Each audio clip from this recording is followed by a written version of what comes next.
शादी की सालगिरह पर पति को मिला अनोखा गिफ्ट। पत्नी ने पैसों के लिए खुद का ही कर लिया। अगर मेरे साथ वक्त बिताती हो। पति के सामने ही गैर मर्द की बाहों में थी वो। पैसों के लिए रिश्तों को कर दिया टाल टाल। लेकिन फिर हुआ ऐसा खेल जिसने मचा दिया हर तरफ हंगामा। सुनिए पति पत्नी और पैसे की ये हैरान कर देने वाली कहानी बिल्कुल मुफ्त। और अगर मेरे साथ तुम बैठती हो तो 2 करोड़ 10 करोड़ तब दूंगा अगर तुम मेरे साथ।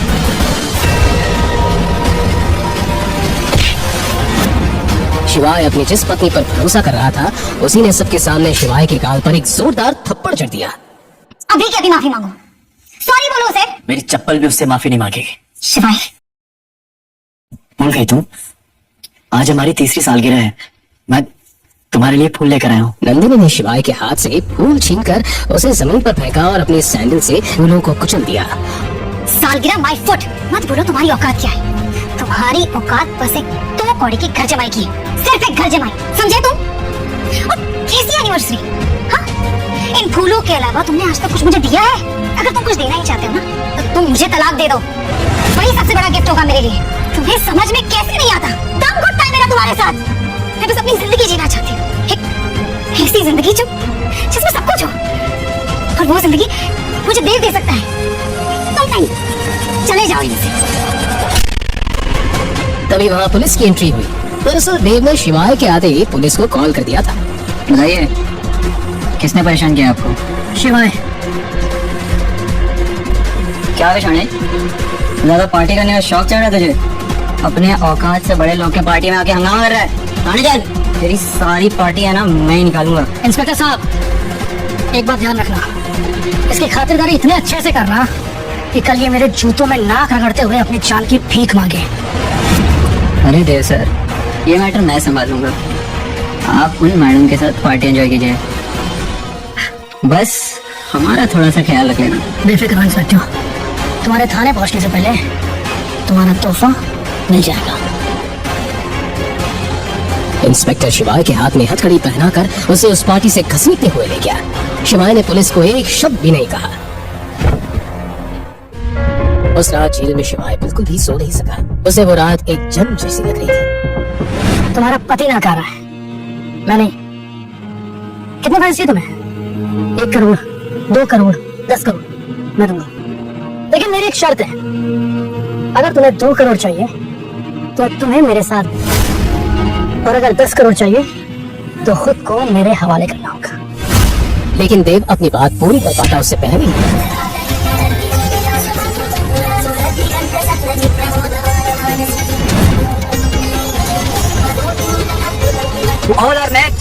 निकालो उसको बाहर। शिवाय नंदिनी से बेइंतहा मोहब्बत करता था। वो उसका बचपन का प्यार थी।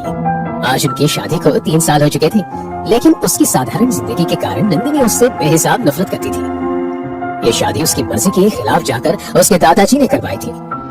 नंदिनी को हमेशा एक अमीर पति चाहिए था। शिवाय ने कभी उसे ऐशो आराम नहीं दिया और नंदिनी ने उसे कभी अपनाया ही नहीं। पर शिवाय ने कभी हार नहीं मानी। हर हफ्ते वो एक गुलाब देता रहा, एक उम्मीद के साथ कि कभी ना कभी उसका प्यार स्वीकार होगा।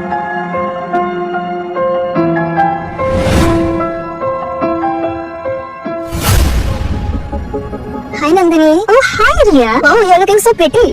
Thank you. ज्वेलरी पहनना भूल गई क्या? Oh sorry. तेरा पति तो तुझे चप्पल भी नहीं दिला सकता, तो ज्वेलरी तो बहुत दूर की बात है। खैर देख, मेरे पति ने कल ही मुझे 3 करोड़ का नेकलेस दिया है। सही लग रहा है ना? Very nice.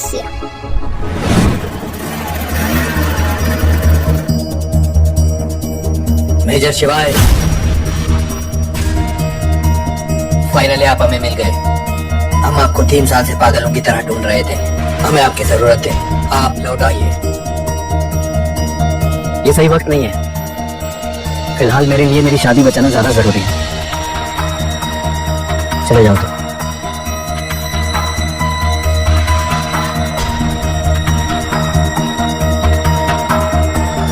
ये देखो तो कौन आया, नंदिनी का पति। यार जो भी बोलो, इसके हैंडसम लुक्स और इंटेंस आंखों का चाल, seriously too hot to handle. Hotness का अचार डालेगी क्या? शक्ल देख के वाइटो नहीं होता है, उसके लिए जेब भी गर्म होनी चाहिए, जो इसकी है नहीं।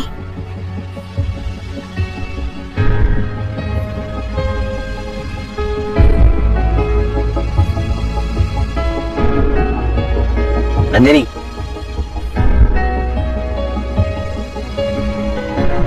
नंदिनी, मुझे तुमसे जरूरी बात करनी है, प्लीज। यार छोड़ो मेरा, तुम यहाँ क्या कर रहे हो? हाँ? नंदिनी, साइड में चल के बात करते हैं ना। मुझे तुम्हें अपने बारे में सब कुछ बताना है, प्लीज मेरे साथ और चलो। क्या बताना चाहते हो तुम?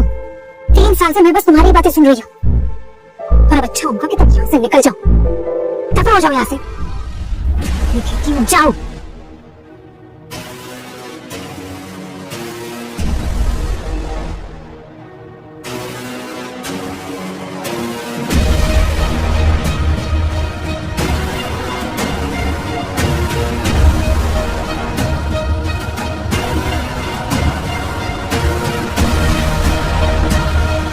नंदिनी, नंदिनी, बस आखिरी बार मेरी बात सुनो प्लीज। मैं तुम्हें सब कुछ साफ साफ बताना चाहता हूँ, मेरी बात को समझने की कोशिश करो।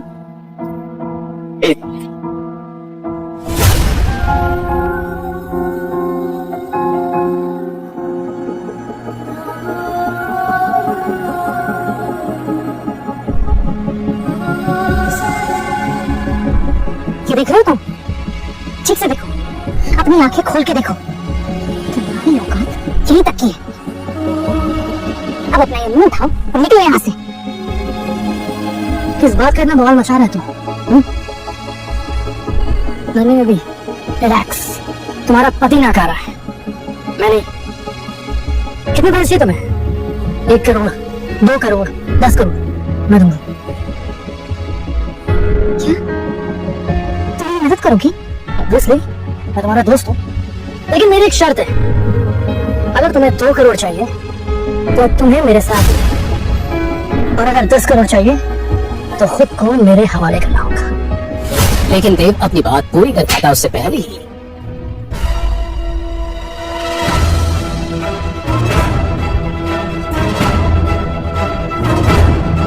बेवकूफ आदमी, ये क्या किया तुमने? तो बेचारे मेरी मदद कर रहा था तो अभी तो अपनी माफी मांगो उससे। मेरी चप्पल भी उससे माफी नहीं मांगी। और तुम चलो मेरे साथ, चलो।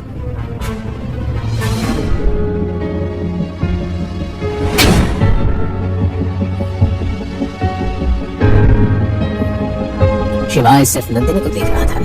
यकीन नहीं हो रहा था कि 3 साल से जिस लड़के के लिए वो जी रहा था वो इतनी लालची और एहसान फरामोश निकलेगी। ये 12 साल पुरानी नंदिनी नहीं हो सकती। इतनी मासूम और साफ दिल वाली लड़की इतनी घटिया कब बन गई? यहाँ शिवाय माहेश्वरी कौन है? मैं हूँ शिवाय।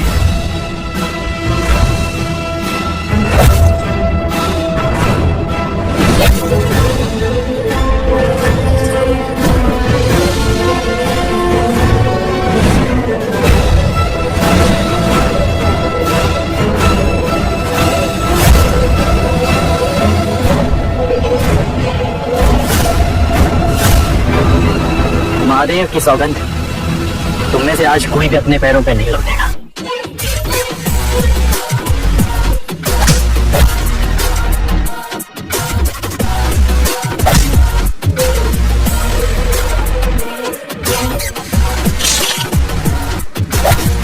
एक साथ बॉडीगार्ड को मारना मजाक नहीं था। सबको लगा शिवाय पागल हो गया। 20 सेकंड के अंदर शिवाय ने सबको जमीन पर पटक दिया। थोड़ी चोट उसको भी आई, पर वो फौलाद की तरह खड़ा था। देव की बुलाई हुई पुलिस आ गई। नंदिनी कुछ कह पाती उससे पहले पुलिस शिवाय को उसके घुटनों पर ले आई। उसकी पूरी दुनिया आज उजड़ चुकी थी।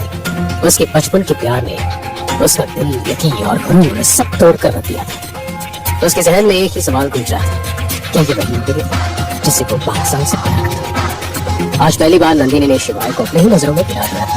क्या यही होता है एक तरफ प्यार का अंजाम? अब किसे चुनेगा शिवाय, खुद को या अपने सालों पुराने प्यार को? और क्या वो इस जेल की काल कोठरी से निकल पाएगा? जानने के लिए सुनिए अगला एपिसोड सुपर चक्रवर्ती।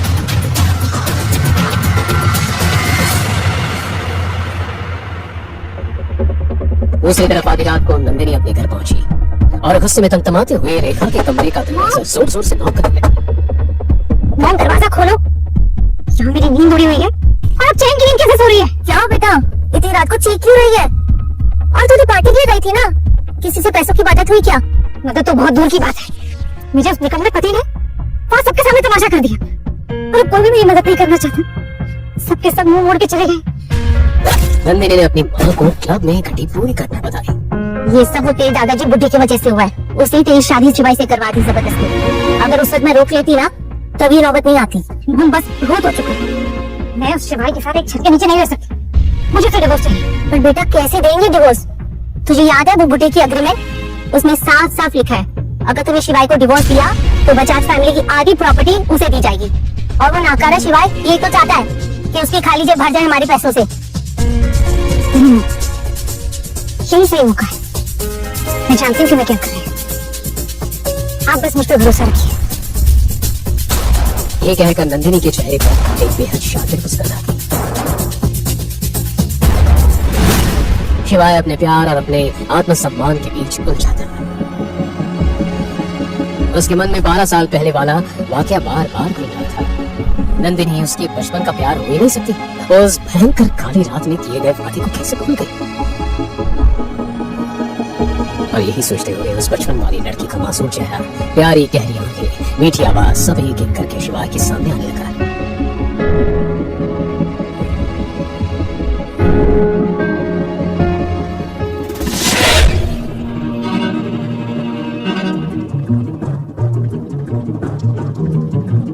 अगर नंदिनी मेरे बचपन का प्यार थी तो मैं उसे जाने कैसे दे सकता हूँ?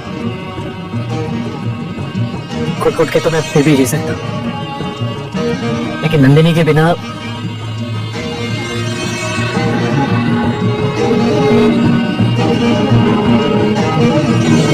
अगले दिन सुबह होते ही नंदिनी जल्दी से उठकर लगा।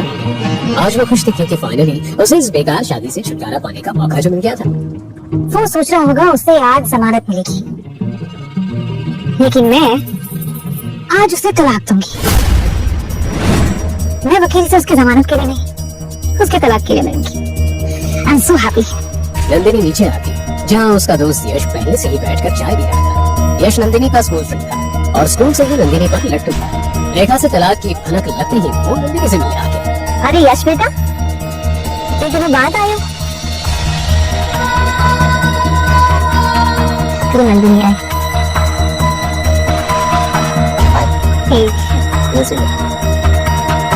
और आजकल क्या कर रहे हो? इतनी महंगी गाड़ी खरीदी? जी आंटी, पैसे मुझे प्रमोशन मिल चुका है। फिलहाल 5 करोड़ का पैकेज है। बेटा तुम कितने जिम्मेदार और काबिल हो। और ये शिवाय हमारे परिवार के लिए कलंक है। तुम्हें एक सच बात बताऊं, आज तक नंदिनी और शिवाय एक बिस्तर पे सोए भी नहीं है। क्या बात कर रहे हो?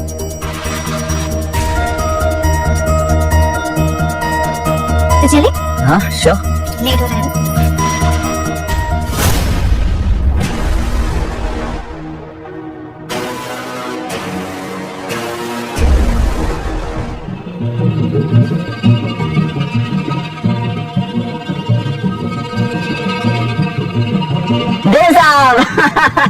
कैसे याद किया मामूली इंस्पेक्टर को? इंस्पेक्टर साहब आपसे छोटा सा काम था। देव ने अपनी बेइज्जती का बदला लेने के लिए पुलिस स्टेशन कॉल किया और इंस्पेक्टर को रिश्वत देकर शिवाय को 3rd डिग्री टॉर्चर देने के लिए कहा। एक मिनट पाटिल, वो जो 3 नंबर वाले में हीरो है ना, उसे कपड़े आता है, उसकी आज गर्मी है ना, मैं निकालूंगा। हाँ जी साहब, काम हो जाएगा।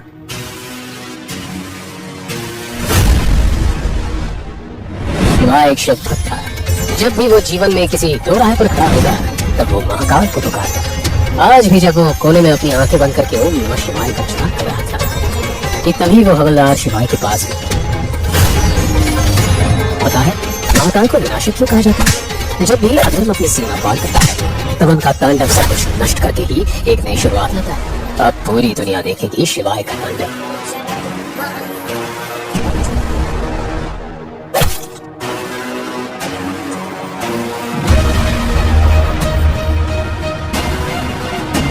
तभी इंस्पेक्टर के साथ 2 और हवलदार वहां आए और शिवाय को लाठियों से मारने लगे।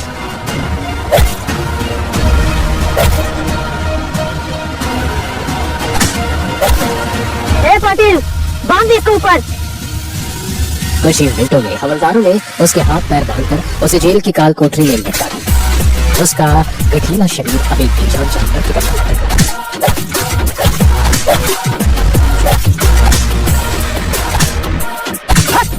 मार बॉटल। बल्ब की रोशनी में शिवाय की बदन से धूप बल्ब की तरह बह रहा था और सामने इंस्पेक्टर अपने बेल्ट के घर से भागने के लिए तैयार था।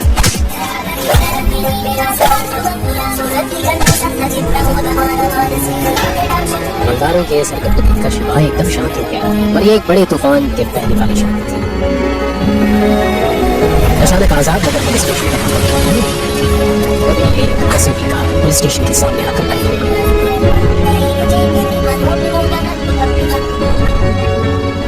उनमें से एक ऑफिसर कैप्टन सरताज शिवाय को ऐसे देखकर चौंक गया और हड़बड़ाते हुए बोला, ये क्या किया तुम लोगों ने? ऑल आर मैड, निकालो उसको बाहर। ये सब क्या दरवाजा लगा रखा है? पहले मुझे ये बताओ, ये हमें डरा के अपने रोक दिखाना चाहते हो? तुम्हें पता भी है स्वयं महेश्वरी है कौन?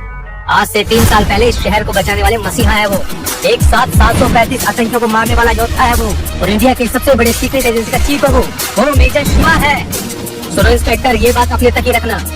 ये लोग सुनते ही दोनों इंस्पेक्टर को गिर गए, धारे दिखने लगे। इतने बड़े अधिकारी को उसने पिछले एक रात से नहीं रखा हुआ और उनकी ऐसी हरकत से अब इंस्पेक्टर को अपनी नौकरी जाने का फैसला। कुछ देर में जेल का ताला खोलकर शिवाय के हाथ पैर की रस्सी खोलकर इज्जत के साथ बाहर लाकर कुर्सी पर बैठाया। शिवाय के कपड़े फटे हुए, सर से लेकर पांव तक वो खून से लथपथ था। वो दोनों हवलदार शिवाय के खून को उसके शरीर से साफ कर दिए। 3 साल बाद सभी कमांडर्स आज पहली बार शिवाय को देखा। सर, हमने आपको कहाँ नहीं ढूंढा, आप यहाँ थे। हमें कल पता चला आप इस हालत में हैं, इसलिए मैं पूरी बटालियन को लेकर यहाँ आया हूँ आपको लेने। आई एम सॉरी सर, हम लेट। नहीं कैप्टन, तुम एकदम वक्त पे आए हो। अभी हमें यहाँ से निकलना चाहिए। मुझे बजाज मेंशन ड्रॉप कर दो।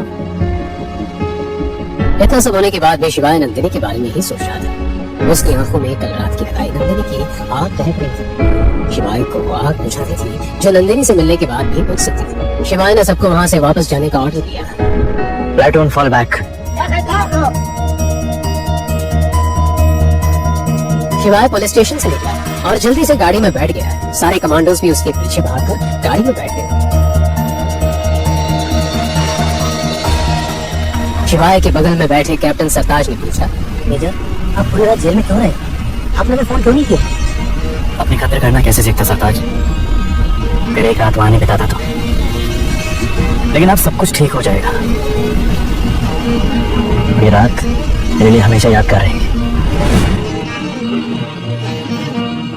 उसे नंदिनी से कोई उम्मीद नहीं थी, पर फिर भी उसके एक परमिशन सोचते ही उसके बदन में सिर दौड़। मुझे आपसे कुछ इम्पोर्टेंट बात करनी है। आपको याद होगा मेजर, आज से 5 साल पहले हमने एक समझौता किया था जेल के में गैर कानूनी मामलों को लेकर, लेकिन अब मिशन पूरा नहीं कर पा रहे। वहाँ के गैर कानूनी संगठनों ने समझौता तोड़ दिया है। वो हम पर कभी भी हमला कर सकते हैं। हमें आपकी जरूरत है मेजर, अब आपको वापस आना होगा। मैं वो 3 साल पहले वाली दुनिया छोड़ चुका हूँ Sartaj. Now I am a common man. उधर नंदिनी घर से निकलकर पुलिस स्टेशन के लिए आदेश के साथ निकली कि उसके घर के सामने एसयूवी कार आ रही। आगे खड़ी कार का दरवाजा खुला और गाड़ी से शिवाय को उतरते देख नंदिनी और यश हैरान रह गए। इस वक्त शिवाय की आंखों में अंगारे जल रहे थे। नंदिनी, 12 साल पहले सेंट्रल स्ट्रीट पे जो हादसा हुआ था, क्या वो तुम्हें याद नहीं है? वो किडनैपिंग, वो बर्थडे, कुछ भी याद नहीं है तुम्हें? तुम पागल हो गए हो कि उस दिन मार खा के तुम्हारे दिमाग पे भी चोट लगी है? तुम बाहर कैसे? किसने करवाई तुम्हारी बेल? हाँ, क्यों, क्या, कैसे? इस बारे में मुझे तुमसे कोई बात नहीं करनी है। जिंदगी ने मुझे बहुत बड़ा सबक सिखाया नंदिनी, और अगर कल तुम मेरी इंसल्ट नहीं करती ना, उस तरह से मिसबिहेव नहीं करती ना, तो शायद मैं अपनी कदर करना भी नहीं सीख पाता। तुम्हारा दिमाग खराब हो गया। आज जो ये तुम्हारी हालत है ना, वो सिर्फ और सिर्फ तुम्हारी वजह से है, मेरी वजह से नहीं। मैं तो तुम पर एहसान करने वाली थी, तुम्हें जेल से छुड़ा कर तुमको भी।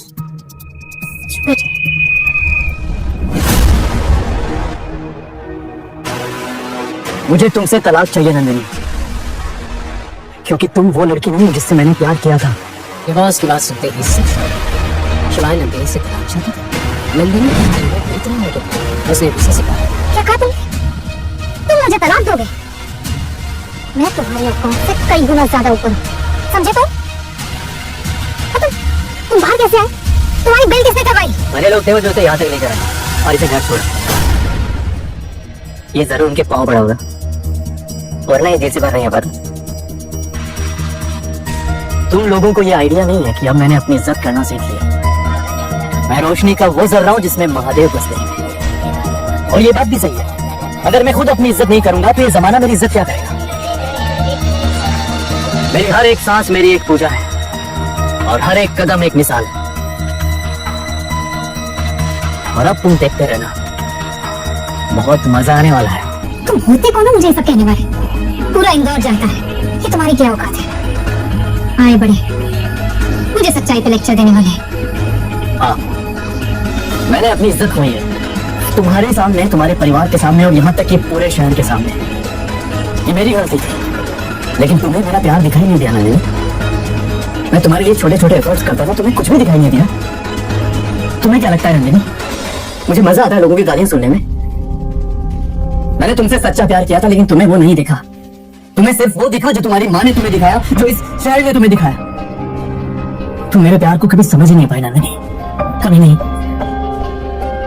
लेकिन महाकाल की सौगंध, अब मैं खुद की नजरों में और जलील नहीं होना चाहता। शिवाय पिछले एक दिन में इतना कुछ झेल चुका था कि उसके अंदर आत्मा का दर्द उसके शरीर के दर्द से ज्यादा था। पर वो जलील लोग उसकी इस हालत के बारे में कुछ भी नहीं सोच रहे थे। मुझे तुम्हारा प्यार कभी चाहिए ही नहीं था। पहले दिन से मैं तुमसे नफरत करती थी। पता नहीं दादाजी को क्या नजर आ गया तुमने, तुमसे जबरदस्ती शादी करवा दी। और क्या कहा तुमने? छोटे छोटे एफर्ट्स क्या थे? लास्ट गिफ्ट तुमने मुझे एक नकली पर्ल का नेकलेस दिया था। नकली था वो। सुन रहे हो? मुझे बस तुमसे छुटकारा चाहिए।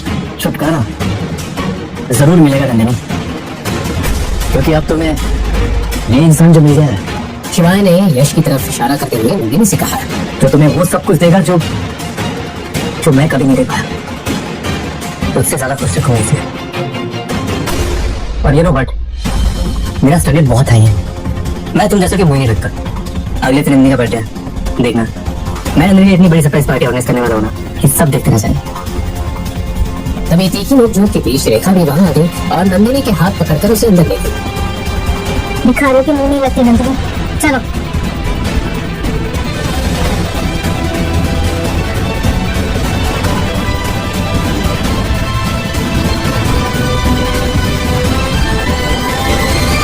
और शिवाय और यश आमने सामने खड़े थे। यश खुद को अकेला पाकर हड़बड़ा गया और कुछ सोचते हुए उसने चिल्लाकर नंदिनी से कहा, ओके नंदिनी, मैं कल आता हूँ।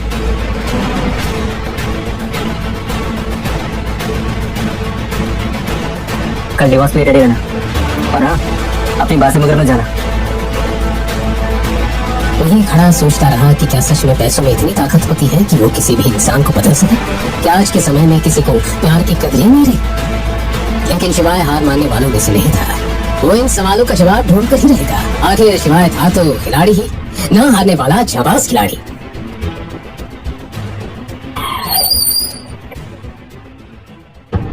शिवाय ने अपने स्कूटर को एक खाली गली में रोका।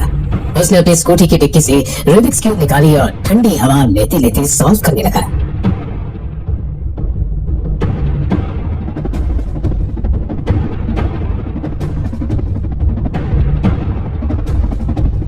तभी उसकी आंखों में एक चमक आ गई। उसे रास्ता मिल चुका था। अपनी जेब से फोन निकालकर वो किसी को फोन करने लगा। उसने इंदौर के सियागंज में एक 52 मंजिला बिल्डिंग में कॉल लगाया था। वो दुनिया की सबसे बड़ी कंपनीज में से एक थी, जिसका नाम था Indus group. Hello, Dinesh ji से बात हो सकती है? जी हाँ, बोल रहा हूँ। शिवाय माहेश्वरी। हंसते हुए एक 50 साल के आदमी ने ये कहा। शिवाय का नाम सुनकर उसके पैरों तले जमीन खिसक गई थी। उसके सर पर पसीना चमक रहा था। दिनेश जी, आपसे एक काम था। बिल्कुल सर, लेकिन सर इतने साल आप कहाँ थे? शिवाय की आवाज में बदलाव आ चुका था। रौबदार आवाज में उसने कहा, दिनेश जी, मुझे आपकी मदद की जरूरत है। क्या आप मुझे बता सकते हैं कि 12 साल पहले इंदौर में सेंट्रल स्ट्रीट पे जो हादसा हुआ था, किडनैपिंग वाला, उसमें शामिल वो लड़की बजाज फैमिली की नंदिनी बजाज थी या कोई और लड़की थी? सर 12 साल पहले का इंसिडेंट का पता लगाना तो थोड़ा मुश्किल होगा, लेकिन क्या मैं जान सकता हूँ आप नंदिनी बजाज को कैसे जानते हैं? मैं नंदिनी बजाज को कल डिवोर्स देने वाला हूँ और सबको बता देना कि मैं वापस लौट आया हूँ। ये सुनकर दिनेश हक्का बक्का रह गया। दिनेश ने एक लंबी सांस ली। शिवाय से बात करके उसकी खुशी दोगुनी हो गई। उसने जल्दी से अपना फोन उठाया और अपने सेक्रेटरी से कहा, सुनो, कंपनी के सारे डायरेक्टर्स को बोल दो हम एक बोर्ड मीटिंग रखने जा रहे हैं और सबसे कह देना कि हमारे बॉस लौट आए हैं। शिवाय ने सॉल्व किया हुआ रूबिक्स क्यूब देखा। उसके चेहरे पर एक साफ मुस्कान थी। नंदिनी, मैं तुम्हें बहुत प्यार करता था, तुम्हें रानी बना के रखता मैं अगर तुम मेरी बात सुन लेती तो। लेकिन महाकाल की कसम, तुम्हें अंदाजा भी नहीं है कि तुमने क्या खोया है।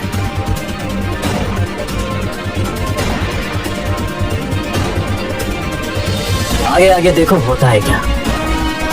खेल तो अब शुरू हुआ है।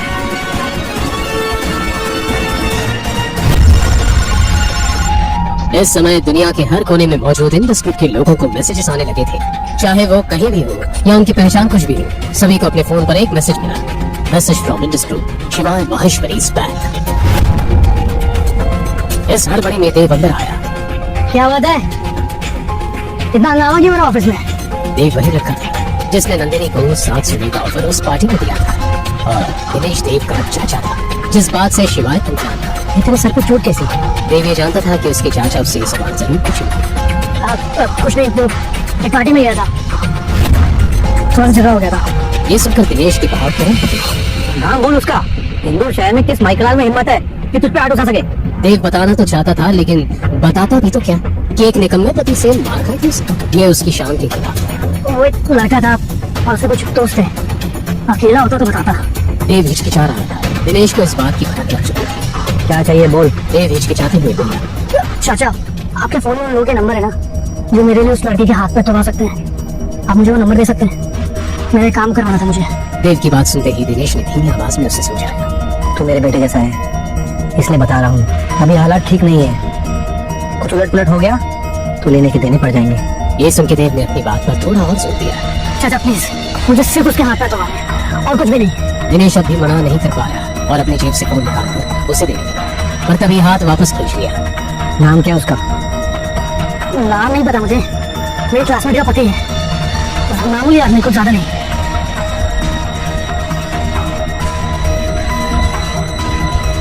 एक बात और, अगर कुछ कांड हुआ ना तो मुझसे बुरा कोई नहीं होगा, फिर याद रखना कोई चाचा नहीं होगा तेरा। देव ने ये बात समझाने का नाटक किया और तुरंत वहां से निकल गया। टांग किसे तोड़वानी है, मुझे तो उसकी लाश चाहिए। इसी सोच के साथ देव ने दिनेश के फोन से कॉल किया। हेलो, एक आदमी की सुपारी देनी है, सीधा लाश चाहिए, बदले में 20 लाख रुपए दूंगा। देव ने फोन कर दिया। पुलिस से तो बच गया, अब एक शॉट से कैसे बची? उसको क्या मालूम था कि वो किससे भिड़ रहा था। अपने कर्मों से अनजान देव मुस्कुराता हुआ वहां से निकल गया। वहीं तो ग्वालियर राजमहल से गाड़ी इंदौर के लिए निकल चुकी थी। राजगुरु को उनके बॉडीगार्ड ने कहा, सर कल के सफर का इंतजाम हो चुका है, हम सुबह 9 बजे इंदौर पहुंच जाएंगे। आज राजगुरु की आंखों में आंसू थे। बॉडीगार्ड ने आंसू देखकर राजगुरु से पूछा, क्या हुआ सर, कुछ बात है क्या? आपकी आंखों में आंसू? जब से शिवाय को देखा तब से खुशी के आंसू थम नहीं गए। इतने सालों से इंतजार था इस पल का, 3 साल हो गए उसे देखे बिना, और अब कल उसे देखना नसीब होगा।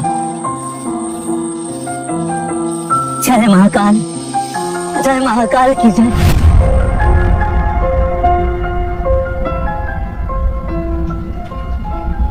इंदौर के विजयनगर में एक होटल में शिवाय ने चेक इन किया। रूम में जाते ही वो बेड पर बैठ गया। इस वक्त शिवाय के मन में काफी सवाल थे। कहीं नंदिनी वही लड़की तो नहीं? अगर नंदिनी वही लड़की हुई तो कैसे अपना पाऊंगा मैं उसे? मेरी इज्जत का क्या होगा? सही कर रहा हूँ या गलत, कुछ समझ में नहीं आ रहा मुझे।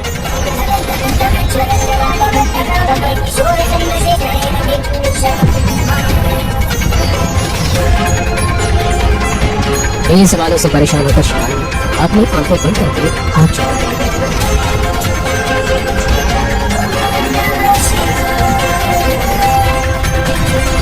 ओम नमः शिवाय,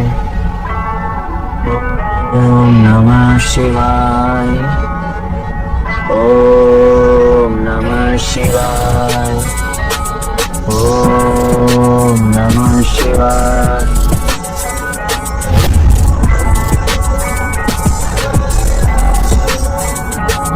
हे महाकाल, मैं सब आप पर छोड़ रहा हूँ। फिर आंखें खोल के उसे कहा, कल कोर्ट में मिलते हैं नंदिनी बजाज। अगली सुबह नंदिनी और यश फैमिली कोर्ट जाने के लिए रेडी हो चुके थे, लेकिन शिवाय का कहीं अता पता नहीं था। रेखा भी उसी को ढूंढ ढूंढ कर परेशान थी। पता नहीं कहाँ गया ये निकम्मा शिवाय। ऐसे तुम्हें डिवोर्स का लालच देकर ना जाने किस बिल में छुपाई छुआ। छोड़ो ना मॉम, यहाँ नहीं तो वहाँ आ जाएगा। और वैसे भी आज तो किसी भी करके मैं उसे डिवोर्स देकर ही रहूंगी। सी यू डोंट वरी। चलिए। यस।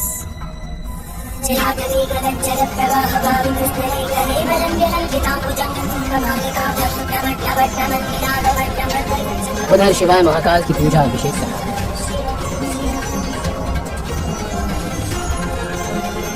पूजा के बाद उसने जमीन को छूकर साष्टांग प्रणाम किया और मंदिर से बाहर निकला।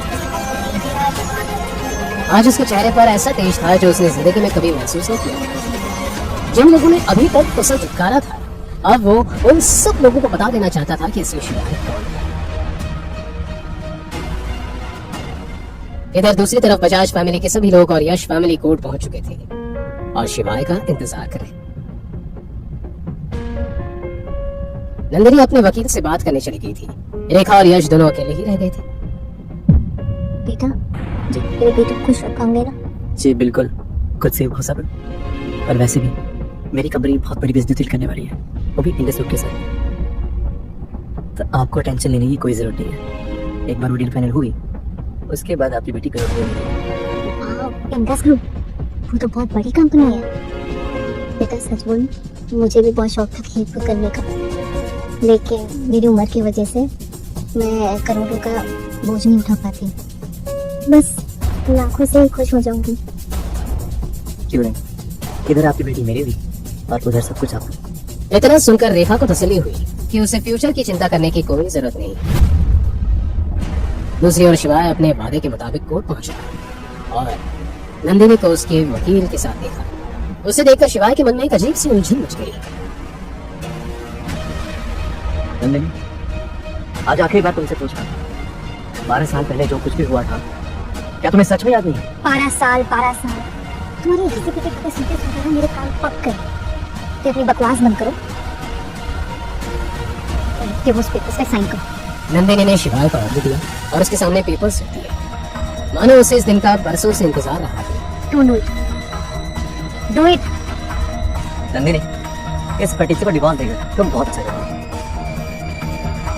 बजाज फैमिली के टुकड़ों पर पड़ने वाले, अब तेरा क्या होगा?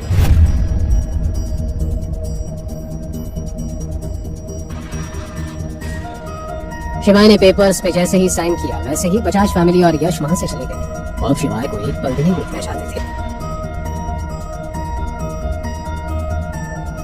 शिवाय कोर्ट के बाहर निकला ही था कि एक लग्जरी कार कोर्ट के सामने आकर रुक गई। कार का दरवाजा खुला, सर पर शाही पगड़ी बांधे गाड़ी से उतरे। शिवाय को सामने देख के वो खुशी से फूले ना समाये। शिवाय राजगुरु को देख खुश हुआ। शिवाय ने उनके पैर छुए।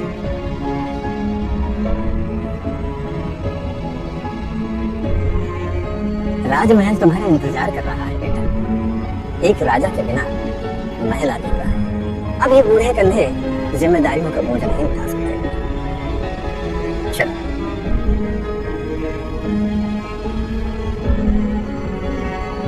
शिवाय मन में एक पहेली लिए अपनी पुरानी दुनिया में वापस लौट रहा था। तभी फोन बजा। कॉल इंडस ग्रुप के दिनेश सिंह का था। जैसे जैसे फोन पर बात आगे बढ़ती गई, वैसे वैसे शिवाय के चेहरे पर भाव भी बदलने लगे। फोन काट के शिवाय ने ड्राइवर से कहा, गाड़ी इंडस का होने दो जल्दी। राजगुरु ये सुन के खुश नहीं थे, लेकिन अब शिवाय ने बोल दिया तो बोल दिया। वो शिवाय की बात नहीं काट सकते थे। वहीं पिछली शाम शहर के बीचों बीच एक सीक्रेट क्लब के बेसमेंट में, जहां सभी तरह के लीगल काम होते थे, एक शानदार मीटिंग रखी गई, जिसमें हत्यारे, शार्प शूटर्स और अंडरवर्ल्ड में नए भर्ती हुए लोग एक बड़े से हॉल में मौजूद थे। आज से चाहे इसका मार्केट हो या वेज पे, हम सभी को एक नाम याद रखना होगा, मेजर शिवा। अब क्योंकि मेजर ने फिर से आने का फैसला किया है, तो हमें अपने मतभेद त्याग कर उनका स्वागत करना चाहिए। बोलिएगा मत, मेजर ने जो हम सब लोगों के लिए किया। मीटिंग जोर शुरू कर दी। पेपर बजाकर सभी ने इस बात का समर्थन भी किया। पीछे खड़े दो नए किलर्स दागा और तेजा थोड़े कंफ्यूज थे। वो कौन है? इसके बात में हो रही है, तू जानता है क्या? ना बिल्कुल नहीं। वो देख हेडशॉट बैठा है, चल उससे पूछते। क्योंकि हेडशॉट इस बिजनेस का पुराना सूरमा था तो उन्होंने हेडशॉट से पूछना सही समझा। हेडशॉट भाई, आप हमसे काफी समय से यहाँ हो, काफी एक्सपीरियंस भी हो। क्या आप जानते हैं ये मेजर शिवा कौन है? माँ कसम, करीब पार्टी नहीं चल रही थी ना, तो तुम दोनों को जिंदा काट देता और हमारे सामने खड़े होने की हिम्मत की। क्या तुम जानते हो 5 साल पहले क्या हुआ था? यही तो हम जानना चाहते हैं। 5 साल पहले अंडरवर्ल्ड में एक चमकी आदमी आया था, वो भी किसी को मार देता था, काट देता था, यहाँ तक के जला भी लेता था। पर उसका एक सपना था पूरे इंडिया के अंडरवर्ल्ड को राज करने का। तो कहते हैं ना, हर कहानी में विलेन को मारने के लिए हीरो को आना पड़ता है। अपनी कहानी का एक ही हीरो है, मेजर शिवा। जब मेजर आए ना, उस बंदे की अलग नहीं कर, यहाँ तक के रातों रात उसकी बनाई हुई अंडरवर्ल्ड तबाह कर दिया। मुझे आज भी याद है उनके गले का रुद्राक्ष माला। फिर क्या हुआ? उन्होंने सभी को चिता भीतर कर दिया। अपनी नाकों से देखा था 735 प्रोफेशनल किलर को मारते हुए, और बिना किसी हथियार के। उस बंदे की संगत में मैं भी न जाने कितने मासूमों की हत्या की। फिर क्या था, मेजर ने मुझे इतना मारा, चेहरे पर दाग दे गया। इस दाग के ताव पे मैं उनका भक्त हो गया। महादेव का रूप है वो। हम जैसे बुरे लोगों के साथ भी इतना अच्छा किया। ये निशान आज भी मुझे उनकी याद दिलाता है। ये सुनकर दागा और तेजा की आंखें फटी की फटी रह गई। उन्हें बिल्कुल यकीन नहीं हुआ कि धरती पर कोई इस तरह का आदमी भी हो सकता है।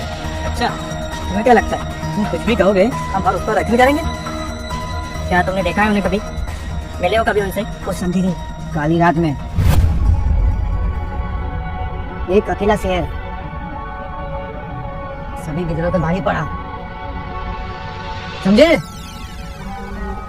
निकले यहाँ से।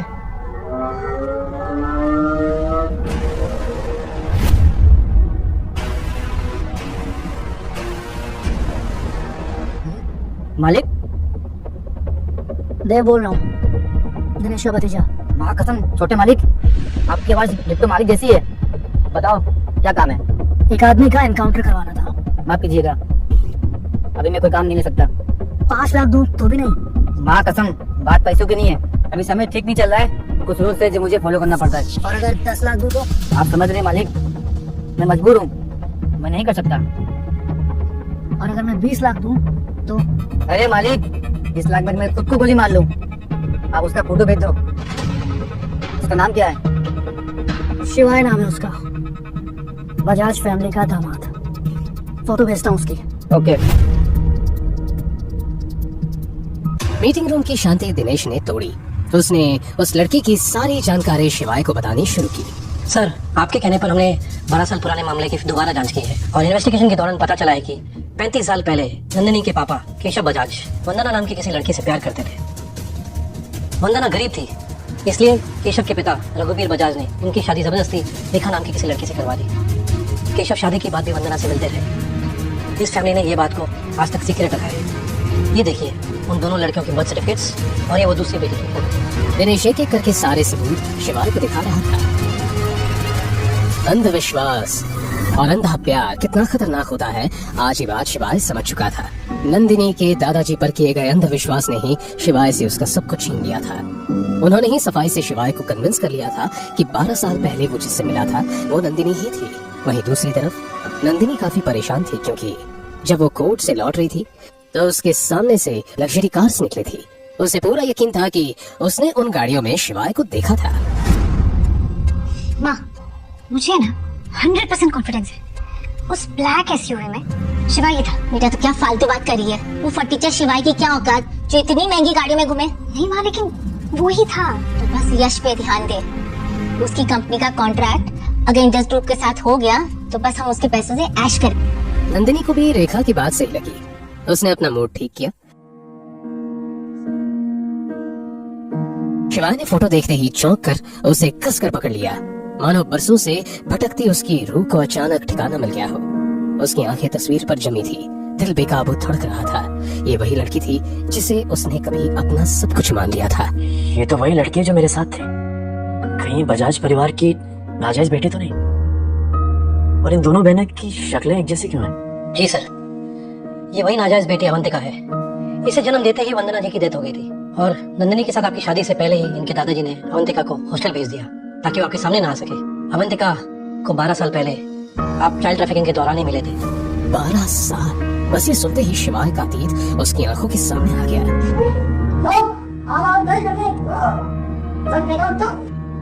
वो रात जब उसने अवंतिका को गुंडों से बचाया था, वो पल जब उसने उसकी मासूम आंखों में अपना पूरा भविष्य देख लिया था, वो पहली नजर का प्यार जो दोनों को हो गया था। ये लड़की तो उस दिन मेरे साथ थी। अगर मुझे पता होता कि ये वही लड़की है जिससे मैंने इतना प्यार किया था और ये मुझसे इतने सालों तक दूर रही, तो महादेव की कसम मैं इसे पाने के लिए सारी हदें पार कर देता। मैंने उससे वादा किया था कि जब वो 20 साल की हो जाएगी तो मैं उससे शादी करूंगा। जब तुम 20 साल की हो जाओगी मैं तुमसे जरूर मिलने आऊंगा, तुमसे जरूर शादी करूंगा। और मैं अपना वादा नहीं निभा सका। आज तुम्हारी वजह से मेरी जिंदगी बच गई। अब मैं भी महादेव से रोज प्रार्थना करूंगी कि तुम जल्द से जल्द मुझे ले लेना। अपने ख्यालों से बाहर निकलकर शिवाय ने खुद को संभालते हुए दिनेश से पूछा, अभी अवंतिका कहाँ है? सर मुझे जितना लास्ट पता है, आज दोपहर से अवंतिका गायब है। उसे कहीं बेचा गया है जैसे बचपन में हुआ था, लेकिन उसकी एग्जैक्ट लोकेशन कुछ ही देर में हमें पता चल जानी चाहिए। कौन है? सर आपने मिस्टर यस जटावत को कॉन्ट्रैक्ट साइन करने के लिए बुलाया था, वो बाहर आपका वेट कर रहे हैं। Tell him to wait. Hello, कुछ पता चला अवंतिका जी का? शिवाय के लिए सिर्फ अवंतिका मायने रखती थी। ऐसा लग रहा था मानो ये सब उसके खिलाफ कोई सोची समझी साजिश थी जो बजाज परिवार ने मिलकर रची थी। उसका दिल घबरा रहा था कहीं अवंतिका के साथ कुछ गलत ना हो जाए, लेकिन बदले में जो जवाब मिला। क्या हुआ? क्या हुआ अवंतिका को? सर बड़ी गड़बड़ हो गई है। रेखा ने अवंतिका को थंडर नाइट क्लब में 2 करोड़ रुपए के लिए विकी नाम के किसी आदमी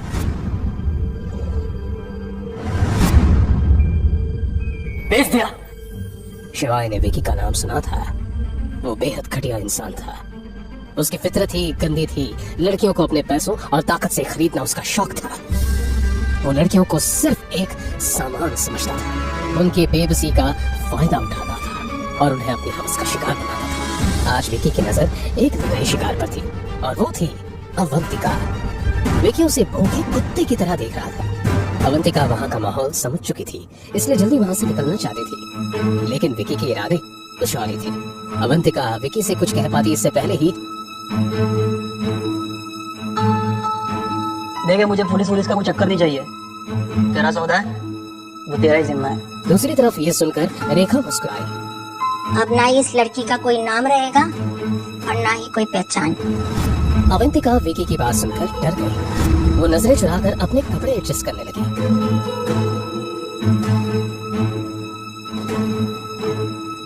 देखो इतनी दूर क्यों बैठी हो? मेरे बगल में आके बैठ जा, साइन करनी है। ये सुनते ही अवंतिका के बदन में सिहरन दौड़ गई। विकी के इरादे अब उसे पूरी तरह समझ आ चुके थे। अवंतिका आज फिर से एक बड़ी मुसीबत में फंस गई थी। अचानक उसके दिमाग में बचपन की सारी यादें उमड़ पड़ी। कैसे रेखा उसे मारती थी और घर का सारा काम करवाती थी। वो पढ़ाई में नंदिनी से बेहतर थी, इसलिए रेखा ने उसे ग्रेजुएशन भी नहीं पूरा करने दिया। अवंतिका नंदिनी से ज्यादा खूबसूरत थी, इसलिए नंदिनी भी उससे जलती थी और आए दिन कुछ न कुछ नुकसान करके उसका इल्जाम अवंतिका पर डाल देती थी। अवंतिका ने हर दिन जिल्लत और तकलीफ के साथ जिया था, सिर्फ इस उम्मीद में कि एक दिन वो 12 साल पहले वाला लड़का आएगा और उसे अपने साथ ले जाएगा। मुझे अभी के अभी थंडर नाइट क्लब जाना है, जल्दी से गाड़ी निकालो, फास्ट। और सुनो, आज हमारे बीच में जो भी बात हुई ना, इसके बारे में किसी को पता नहीं लगना चाहिए। मैं नहीं चाहता अवंतिका को मिलने से पहले मेरी सच्चाई सबको पता लगे। अवंतिका को विकी को बेच दिया है, ये सुनते ही शिवाय की आंखों में ज्वालामुखी धड़क उठा। उसकी गुस्से से लाल आंखें मानो अब पूरी दुनिया जला देंगी। तुम यहाँ क्या कर रहे हो? वो गार्ड की जॉब के लिए आए होंगे ना, और तुम्हें पता है यहाँ के गार्ड्स भी वेल क्वालिफाइड है। पर तुम टेंशन ना लो, तुम कल मेरे ऑफिस में आना, मैं तुम्हें अपना चपड़ासी रख लूंगा विद 5000 सैलरी। डील? तू मुझे कर दिखाएगा? हाँ, तू जानता भी है मैं इंडस कंपनी के साथ कॉन्ट्रैक्ट साइन करने वाला हूँ। जैसे इंडस कंपनी और मेरी कंपनी कोलैबोरेट कर लेगी ना, वैसे मैं यूं छुटकियों में करोड़पति बन जाऊंगा, छुटकियों में। और तू गरीब का गरीब, समझा? और क्या नाम था उसका? नंदिनी। मैंने सुना है नंदिनी ने भी तुझे छोड़ दिया। मेरे पास तेरी बकवास सुनने के लिए टाइम नहीं है, साइड। अबे ओ 2 कौड़ी के आदमी, तू मुझे इग्नोर करके जा रहा है? एक बार ये कॉन्ट्रैक्ट साइन होने दे, फिर तुझे तेरी असलियत बताऊंगा। दिनेश, यश के साथ इंडस ग्रुप की कोई डील नहीं होगी। अभी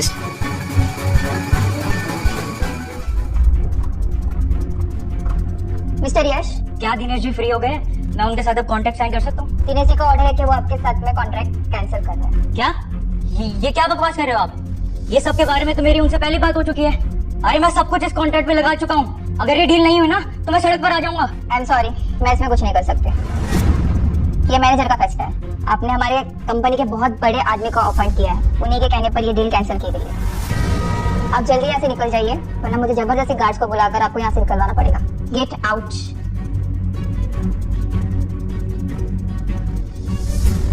कौन हो सकता है? शिवाय? नहीं, वो तो नंदिनी का एक्स हस्बैंड है। नहीं नहीं, उसका उससे क्या लेना देना? यश को समझ नहीं आ रहा था कि ये सब क्या हो रहा था। उसने इन 2 दिनों में किसी बड़े आदमी को ऑफेंड नहीं किया था, सिर्फ शिवाय को छोड़कर। यश अपने दिमाग पर बहुत जोर डाल रहा था, लेकिन उसे कुछ समझ नहीं आ रहा था। वहीं दूसरी तरफ शिवाय ऑफिस बिल्डिंग के पार्किंग लॉट में आ गया। उसने कार स्टार्ट की और फुल स्पीड में वहां से निकल गया। उसे पता था 1 सेकंड की देरी भी अवंतिका की जिंदगी तबाह कर सकती है। Hello mister Dev, don't worry. आज इस आदमी को हम ठिकाने लगा के जाएंगे। चलो अच्छी बात है, तुमने ये बात कही। अब कम से कम मैं तसल्ली से सो पाऊंगा। ठीक है। वहीं दूसरी तरफ देव भी अपनी बेइज्जती का बदला लेने के लिए तैयार था। अब क्या होगा? क्या शिवाय अवंतिका को बचा पाएगा? क्या होगा जब शिवाय को पता चलेगा कि देव ने उसे मारने के लिए हेडशॉट को भेजा है और वो दिनेश का भतीजा भी है? यश की डील कैंसिल होने की खबर सुनकर रेखा और नंदिनी का क्या होगा? क्या यश को कभी पता चलेगा कि शिवाय कौन है? क्या शिवाय वक्त पर अवंतिका को विकी के चुंगल से बचा पाएगा? हे महाकाल, चाहे कुछ भी हो जाए, लेकिन आप अवंतिका का ख्याल रखें। शिवाय ने जोर से कार का एक्सीलरेटर दबाया और गाड़ी रफ्तार पकड़ते हुए शहर के सारे सिग्नल्स तोड़ती हुई थंडर नाइट क्लब की ओर बढ़ने लगी। वहीं दूसरी तरफ इंडस ग्रुप से निकलते यश के दिमाग में एक ही सवाल था कि उसने किसे ऑफर कर दिया था। यश की डर के मारे हालत खराब हुई। यश, डील साइन हो गई? भूलना मत, नंदिनी का बर्थडे आने वाला है। सारे कंपनी एम्प्लॉइज को इनवाइट करना, खास करके दिनेश जी को।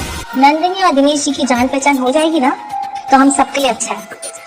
अरे मेरा मतलब है प्रोफेशनली हम सबके लिए अच्छा है। तो मेरी बात कुछ गलत मत लो। शट अप, पागल हो गया क्या बुढ़िया? मेरी डील कैंसिल हो गई है। यश ने पहली बार इतनी बदतमीजी से रेखा से बात की थी। पर ऐसे कैसे हो सकता है? डील की बात तो पहले हो चुकी है ना। अरे मुझे क्या पता, मैं तो बर्बाद हो चुका हूँ, सड़क पे आ चुका हूँ।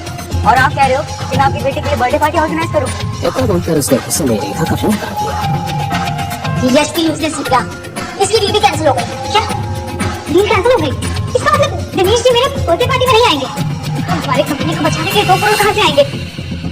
हम दादाजी का बंगलो बेचते थे, एटलीस्ट उससे 2-3 करोड़ तो आ ही जाएंगे ना। शांत बेटा, घर बेचने की जरूरत नहीं है। अवंतिका रानी कब काम आई है? विकी माफिया है जो अवंतिका को बहुत पसंद करता है। वो उसके लिए 2 करोड़ देने को तैयार है। 50 लाख तो एडवांस दे ही चुका है, बाकी का कल देगा। और तू यश की फिक्र मत कर, ये नहीं तो कोई और सही। और इस बार मैं तुझे इंदौर का सबसे रईस लड़का ढूंढूंगी जो बहुत बड़ी कंपनी का मालिक होगा। उसका बिजनेस फॉरेन में भी होगा और सारे लोग उसके सामने सिर झुकाएंगे। नंदिनी ने सुनकर बहुत खुश हुई। रेखा सच से बिल्कुल अनजान थी कि जैसा लड़का वो मिलने के लिए ढूंढ रही थी, शिवाय बिल्कुल वैसा ही था जिसे उसने बिल्कुल गरीब समझकर धक्का दिया था। मगर रेखा आज बहुत खुश थी क्योंकि एक तरफ उसे विकी से 50 लाख रुपए मिल गए थे और दूसरा अवंतिका से परमानेंट छुटकारा। दरअसल रेखा अवंतिका से नफरत करती थी और हमेशा उससे पीछा छुड़वाना चाहती थी। रेखा बचपन से ही अवंतिका का कार बनकर उसके पीछे पड़ी रहती थी। वो अपनी सौतन के इस कलंक को जिंदा नहीं देखना चाहती थी और इसीलिए रेखा ने कई बार अवंतिका की जान भी नहीं चाही, मगर अपने ससुर और कानून से डरकर अपने इस घटिया इरादे को अंजाम नहीं दे पाई। इसलिए आज कंपनी को बचाने के बहाने से ही सही उसे अवंतिका को अच्छा मौका मिल गया था। बाकी एक कोशिश उसने 12 साल पहले भी की थी अवंतिका को के हाथ बेचकर, लेकिन वो किस्मत से अवंतिका बच गई थी। पर इस बार रेखा को अपना प्लान सक्सेसफुल होता दिख रहा था। कुछ देर के बाद थंडर नाइट क्लब पहुंचकर शिवाय ने कार को पार्क किया और एंट्रेंस की तरफ दौड़ पड़ा। इस 5 मंजिला इमारत में शहर के सारे इलीगल काम होते थे।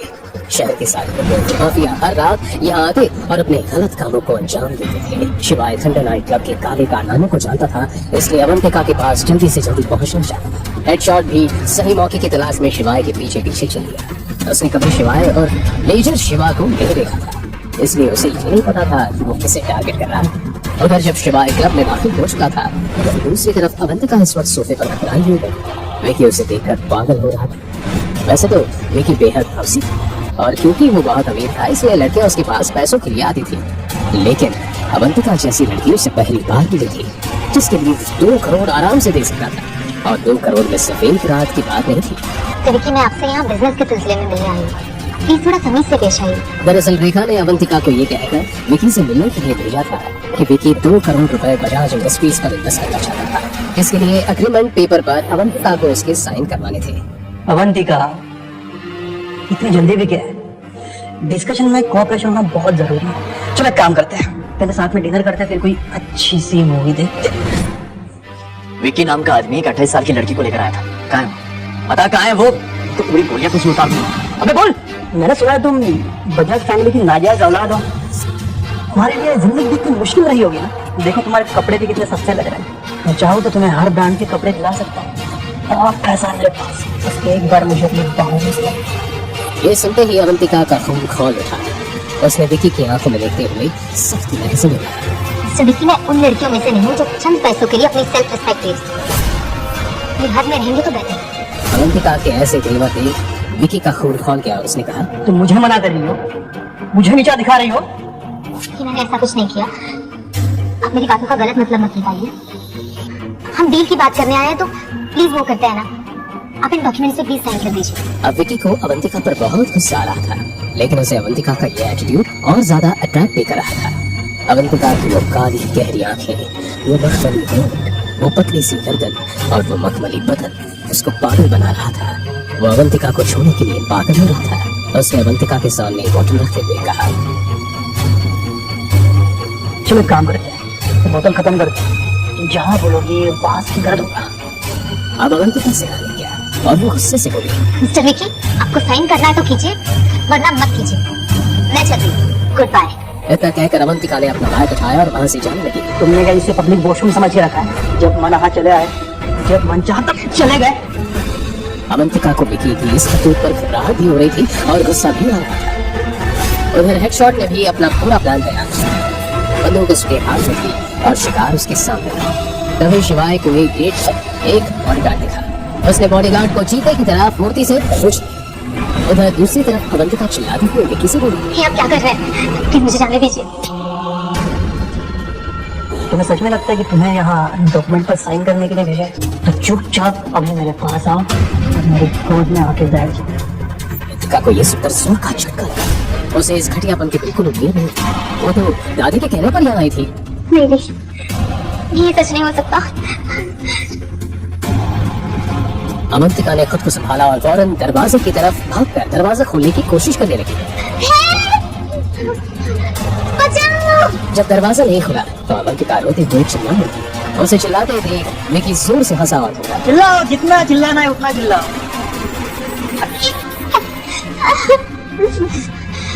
दरवाजा खोलो। इतनी जल्दी भी क्या है?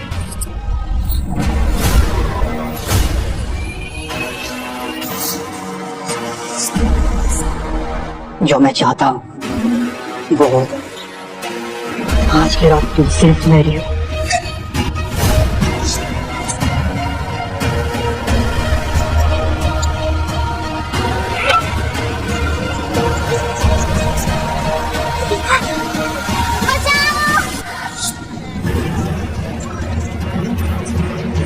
अवंतिका पीछे हटने लगी, लेकिन तभी दरवाजा खुला और 2 बॉडीगार्ड्स अंदर आ गए। इसकी जिद तोड़ो ताकि इसको समझ में आए जो चीज मेरी है मेरी ही रहेगी।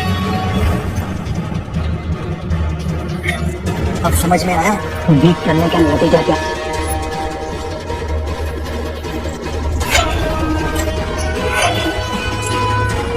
ओए साढ़े किधर अंदर जाना कुछ चल चल वो कहाँ पे थी? उसने आखिरी बार 12 साल पहले वाले लड़के को और उसकी शादी करने के वादे को याद किया। महादेव की सौगंध अगर तूने मुझे रोका ना तो अबे नहीं जाने को क्या करेगा खाने। इधर शिवाय भी बुरे सारे बॉडीगार्ड्स का सामना करते हुए नाइट क्लब की भूल भुलैया में आगे बढ़ रहा था और दोस्त के कहने पर हेडशॉट भी शिवाय का पीछा कर उसे मारने का मौका दे रहा था। क्या विकी अपने मकसद में आज कामयाब हो पाएगा? अब अवंतिका की जिंदगी क्या मिल रही है? क्या शिवाय सही समय पर आकर अवंतिका को बचा पाएगा या वो हेडशॉट की गोली खाकर शिकार हो जाएगा?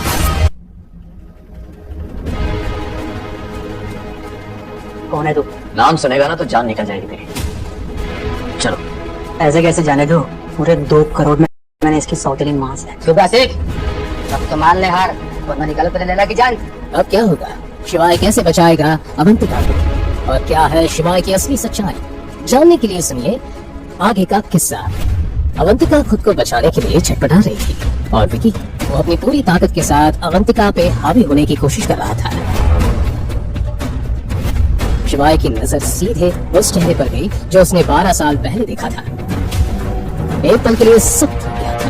ये वही लड़की, वही होठ और वही बाल थे। अवंतिका को देखकर शिवाय का दिल दुगनी तेजी से धड़कने लगा था। कौन है तू? नाम सुनेगा ना तो जान निकल जाएगी।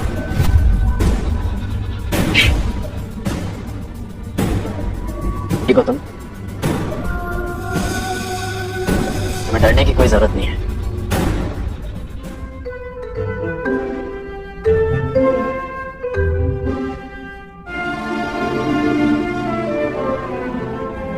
ऐसे कैसे जाएगी? आखिरी बार कह रहा हूँ तुझे, मेरे रास्ते से हट जा, नहीं तो जिंदा नहीं बचेगा। कौन है बे तू? हाँ? मेरे क्लब में आके मुझसे पंगा ले रहा है। मैं वो हूँ जिसका चेहरा आज के बाद तू कभी भूल नहीं पाएगा। चलो। ऐसे कैसे जाने दो?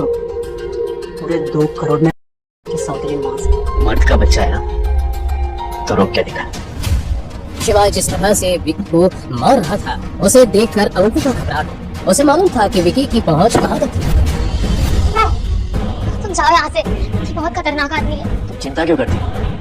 भोलेनाथ हमारे साथ है। इधर शिवाय भी उसे इधर उधर ढूंढने लगा। महादेव की कसम, आज मैं उसे जिंदा नहीं छोड़ूंगा। शायद तुम समझ क्यों नहीं रहे, हम दोनों को मार डालेगा। मेरे साथ जो भी हो रहा है वो मेरी किस्मत है।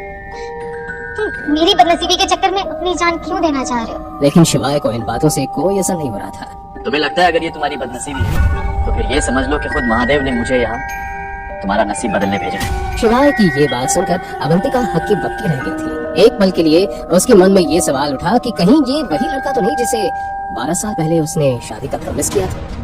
विकी के एक फोन से नाइट क्लब में बॉडीगार्ड्स की भीड़ जमा हो गई थी। क्या करेंगे? मैंने कहा था निकल जाओ यहाँ से।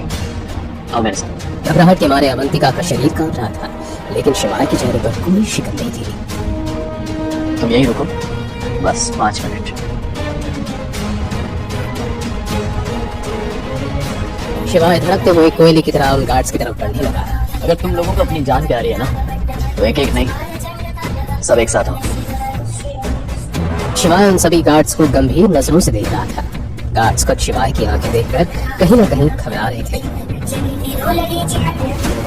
तूने इस खेल को और भी आसान बना दिया सिवाय शिकार खुद जलकर उधर में आ गया है। इस क्लब का चप्पा चप्पा पता है मुझे। ये सुनते ही सभी गार्ड्स शिवाय की तरफ भागे।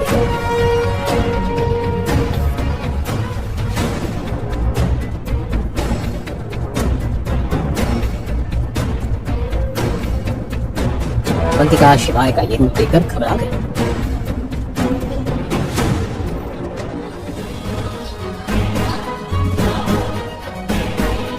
कुछ सेकंड्स के बाद जब आवाज थमी तो अवंतिका ने अपनी आंखें खोली। सामने जो नजारा था उसे देखकर उसका मुंह खुला का खुला रह गया। बस इतना ही था मैं तुम लोगों में। हाँ?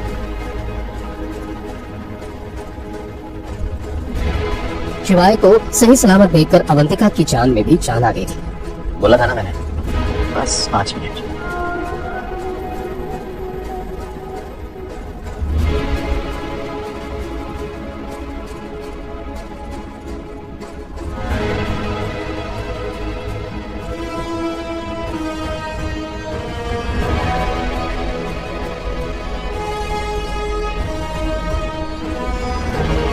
शिवाय अवंतिका का हाथ थामकर नीचे आया तो विकी ये नजारा देखकर हक्का बक्का रह गया। उसे तो लगा था कि वो शिवाय की लाश देखेगा, लेकिन यहाँ तो शिवाय जिंदा था। शिवाय शिवाय तुम जाओ यहाँ से, मैं नहीं चाहती मेरी वजह से तुम्हें नुकसान पहुंचे। तुम चिंता मत करो, खुद महादेव हमारे साथ है। इसको तो मैं सबक सिखाऊंगा आज। शिवाय विकी के काफी करीब पहुंच चुका था, लेकिन इससे पहले कि वो विकी से कुछ कहता, क्यों सीख, अब तो मान ले हार। शिवाय ने भी पीछे मुड़कर देखा तो उसकी आंखें बिल्कुल फटी रह गई। वरना निकालो तेरे लैला की जान। शिवाय खुद अवंतिका को गन पॉइंट पर देखकर घबरा गया था। इस सिचुएशन से निपटने के लिए उसका शांत रहना जरूरी था। जो बात करनी है मुझसे कर, छोड़ दे उसे। बात याद नहीं है, मैं तो यहाँ काम निपटाने आया था। वैसे भी तेरे नाम की सुपारी मिली थी। शिवाय को समझ नहीं आ रहा था कि उसके मरने की सुपारी कौन दे सकता था। उधर हेडशॉट भी बंदूक लोड करते हुए बोला, किंतु हाथ नहीं आ रहा था, इसलिए दीदी को पकड़ना पड़ा। क्या हो गया, निकल गया दम? बेटा तुझे सच बता रहा हूँ, अगर मेजर नहीं आए होते ना तो आज तेरी जान निकाल लेता। मेजर? मेरी औकात तेरे मेजर से बहुत ऊपर की है। मेजर। शिवाय की ये बात हेडशॉट को पसंद नहीं आई। असल में हेडशॉट जिस मेजर के बारे में बात कर रहा था वो कोई और नहीं बल्कि शिवाय ही था। हंसता है हमारे बॉस पे, हमारे मेजर का नायक उड़ाया है। इसे अभी मत मारना, मैं चाहता हूँ कि मेरे पैरों पे गिरे और नाक रगड़ कर माफी मांग। मैं और तेरे पैरों सुना तूने, जल्दी से पैरों पे लपक ले, वरना नहीं मांगता माफी। क्या कर लेगा? और माफी तो तेरे बाप को ही मांगनी पड़ी। ये देखकर अवंतिका भी घबरा गई, लेकिन अब शिवाय के चेहरे पर कोई डर नहीं था। दिन तक गिनूंगा, अगर मुझे विक्की पैरों पे नहीं दिखा तो इसका आज चैप्टर क्लोज। भगवान बचा लो मुझे। मैं गिनता हूँ, 1 2। फिर उसने अपनी जेब में हाथ डाला और धीरे से एक लाइटर निकाला। एक हल्की सी मुस्कान उसके चेहरे पर आई, जैसे ये लाइटर उसके कई दफन राजों का गवाह हो।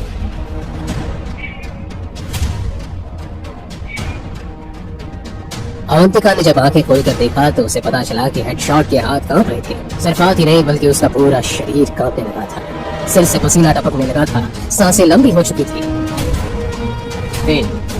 देखते ही देखते हेडशॉट घुटनों के बल जमीन पर गिर चुका था। उसकी हालत अधमरे इंसान की तरह लगने लगी थी। क्या शिवाय की असलियत सबके सामने आ जाएगी? क्या अवंतिका को पता चलेगा कि शिवाय उसका 12 साल पुराना प्यार है?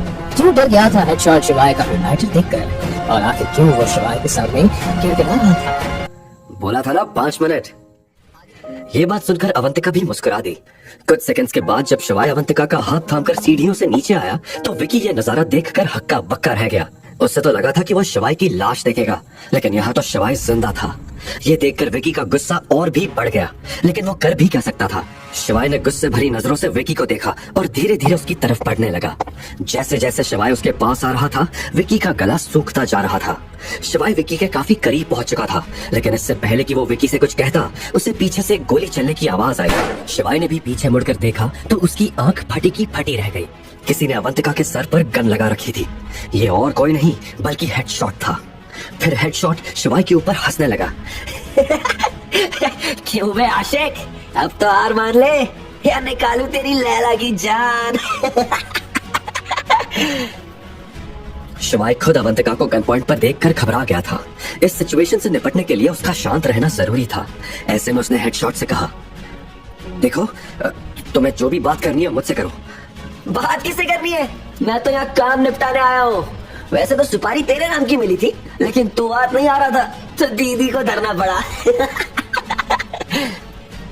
शिवाय को समझ नहीं आ रहा था कि उसे मारने की सुपारी कौन दे सकता है। इससे पहले कि शिवाय कुछ कहता, विकी उछलते हुए बोला, अब क्या हुआ? निकल गया सारा दम। उधर हेडशॉट भी बंदूक लोड करते हुए बोला, बेटा तुझे सच बता रहा हूँ, अगर हमारे मेजर नहीं आ रहे होते ना तो मां कसम यहीं पर गाड़ देता तुझे। शिवाय हेडशॉट की ये बात सुनकर अचानक से शांत हो गया। उसे हंसी आ गई। मेजर? तुम्हारे मेजर की मेरे सामने कोई औकात नहीं है। शिवाय की ये बात हेडशॉट को पसंद नहीं आई थी। असल में हेडशॉट जिस मेजर के बारे में बात कर रहा था वो और कोई नहीं बल्कि शिवाय ही था। हेडशॉट ने अवंतिका के सर से बंदूक हटाकर शिवाय पर निशाना साधते हुए कहा, हंसता है हमारे बॉस पर, हमारे मेजर का मजाक उड़ाता है। हेडशॉट का गुस्सा देखकर तुरंत विकी उसके पास आया और बोला, इसे अभी मत मारना। मैं चाहता हूँ कि ये मेरे पैरों में गिरकर माफी मांगे। सुना तूने? जल्दी से पैरों को लपक ले। हेडशॉट ने जोर देते हुए शिवाय से कहा। शिवाय ने एक गहरी सांस ली और बोला, जो करना है कर, पर मैं माफी नहीं मांगूंगा। अबे माफी तो तेरे बाप को भी मांगनी पड़ेगी। और ये कहते हुए हेडशॉट ने बंदूक दोबारा अवंतिका के सर पर लगा दी। ये देखकर अवंतिका भी घबरा गई, लेकिन अब शिवाय के चेहरे पर कोई डर नहीं दिख रहा था। शिवाय जाके सोफा पर बैठ गया।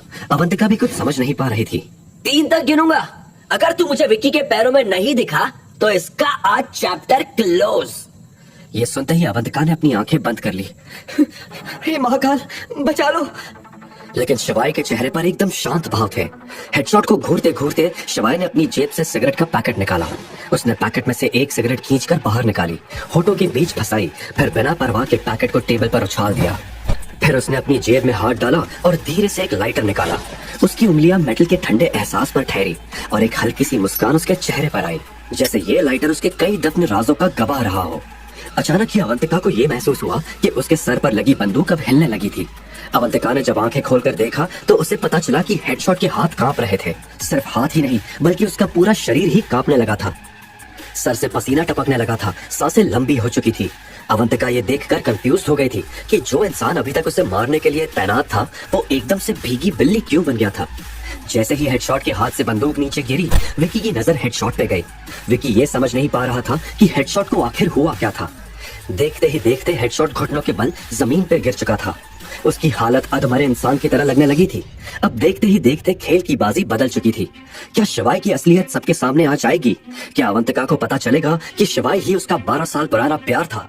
अवंतिका को यहाँ से इज्जत के साथ बाहर ले जाओ और गाड़ी में बिठाओ, शिवाय ने हेडशॉट से कहा।